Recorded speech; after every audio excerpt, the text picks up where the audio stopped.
Now to a story you will only see on NBC4.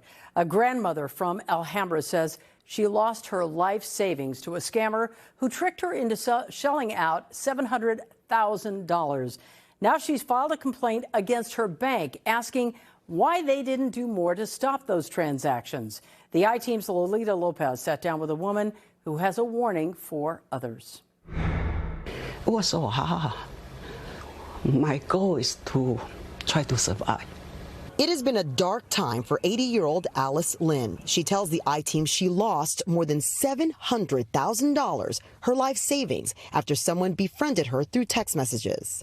I was in tears every day. In 2022, she says she began conversations with the man through an online web chat, and they discussed similar experiences, like the loss of her husband to cancer years back. She says the man claimed to have also lost his wife tragically. And then I just start to trust him. She says he told her about investing in cryptocurrency, asked her to download apps, invest, and showed her what appeared to be profitable accounts. He gave me the instruction, and at that time, I totally trust him.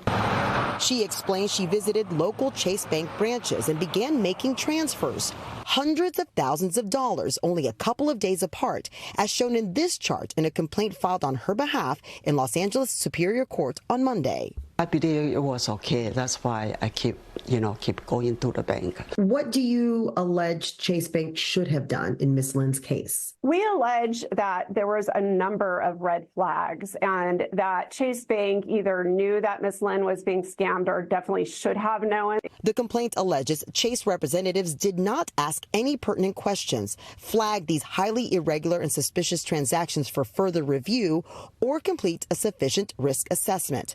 The complaint also claims Lynn had not made wires with Chase for several years prior and alleges bank representatives did not contact Lynn or her eldest daughter, an authorized user on the account.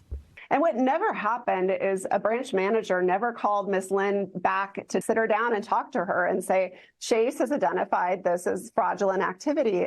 We believe you're being scammed. The Federal Trade Commission reports older adults reported losing more than $1.6 billion to fraud during 2022, up from $1 billion the year before.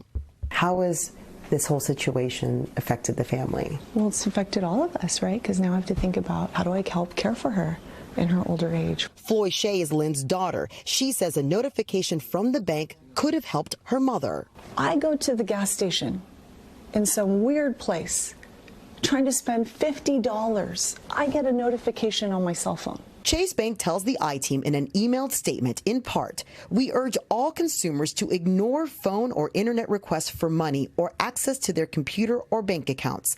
Legitimate organizations or companies won't make these requests, but scammers will, adding, when customers visit our branches to complete wire transactions, our bankers ask questions, raise awareness around various scam scenarios, and provide clear warnings that once a wire is sent, you may not be able to recover your money. These interactions occurred in this case when Miss Lynn authorized these wires. Standing among her roses, more than 100 bushes she planted over the last year, Lynn is now focusing on the things which bring her joy.